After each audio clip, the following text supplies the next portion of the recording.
Not really, Joel. I mean, they do it to us every year. Hard team to play against. Got a lot of respect for their team. About 3 or 4 years ago when they came into the league, they really struggled. They've added a couple pieces, but the core nucleus of this team you're seeing here today was on that team. And I want to say they won 12, 13 games. I can't remember. Not very many.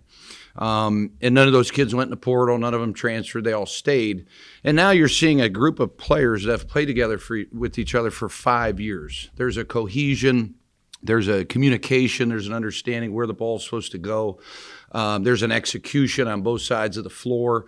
They do as good as anybody in our league of spacing you, getting you to play out of rotations.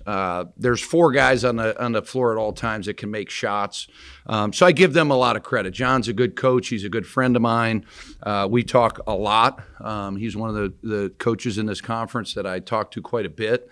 So I knew all along this year when we played them, it was going to be a tough game. I mean, that's the reality of it. There's 4th and 5th year guys playing together. But that being said, frustrating night for our guys. We missed probably 10 or 12 layups. We were up 8 with control. We struggle to run half-court offense. It's not a secret when you play 2 bigs, 2 guys that never really played on the perimeter. Adrian Nelson was asked to sprint around, run set ball screens and dive. Malik, the same type of thing. So these kids are still figuring out. I thought when we put Lovelace in there and we kind of matched their size, we went smaller.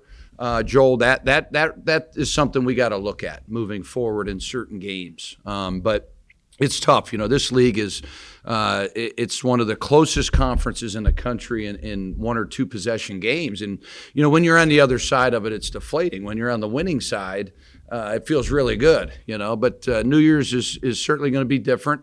But, it is what it is. You got to bounce back. There's a lot of league games. We're not there yet. We didn't make those toughness plays. But you got to give their team credit. They just lost a tough one. They come in here, less than 48 hours on another opponent's team that we had been playing pretty well and beat us. And they beat us to balls, and they beat us fair and square. Brandon just exploded today. Can you just talk about his growth? I mean, that's what he's going to do, guys. I mean, you can ask me that every day. But, the bottom line is the kid scored the ball his whole life. I mean, he's been scoring the basketball since 6th, 7th grade. I mean, I give my guys a lot of freedom. I don't want them looking over at me, asking for a whole lot of guidance. If they miss a shot, shoot it again. If it's a good, clean shot, shoot the ball. He's doing a better job of understanding. You saw he was getting downhill. He was attacking out of those pick and rolls. He was shot faking, finishing.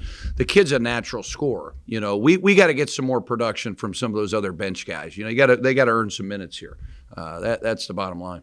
Like in the second half, you guys were able to pull back in front, but then at the tail end of the second half, things just fell apart. What exactly went wrong? We missed, I don't know. The coaches think we missed well over 10 layups. I mean, it was bunny after bunny or whatever the players call it now, but point-blank layups. I don't know if Fort Wayne had that much to do with it or we just kind of rushed.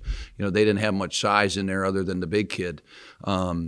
I think that's really what it was, to be honest with you. I mean, we played heavy minutes, but they played heavy minutes. Both teams had just played. So I don't know. It could be their legs. It could have been their concentration level. I'm not really sure what happened until I watched that. Do you think the guys were tired? Maybe from playing late Thursday and turning around? Yeah, I wish we would have played earlier, to be honest with you. I thought our Thursday doubleheader was awesome, but I thought from a advantage standpoint, it really made no sense. When you're trying to have the home court advantage from a resting standpoint, because we played at 2:45. Fort Wayne and Robert Morris was an hour and a half before our game. So I thought those games should have been moved up or should have been moved down, in the day, maybe 1 and 3 or 3 and 5. I would have thought would have been better than starting at 8 o'clock at night. We didn't get home till 11:30, but who really cares? It's if they're tired, does that even matter? I don't know. You'd have to ask them if they're tired. We don't have excuses. They beat us. That's the bottom line.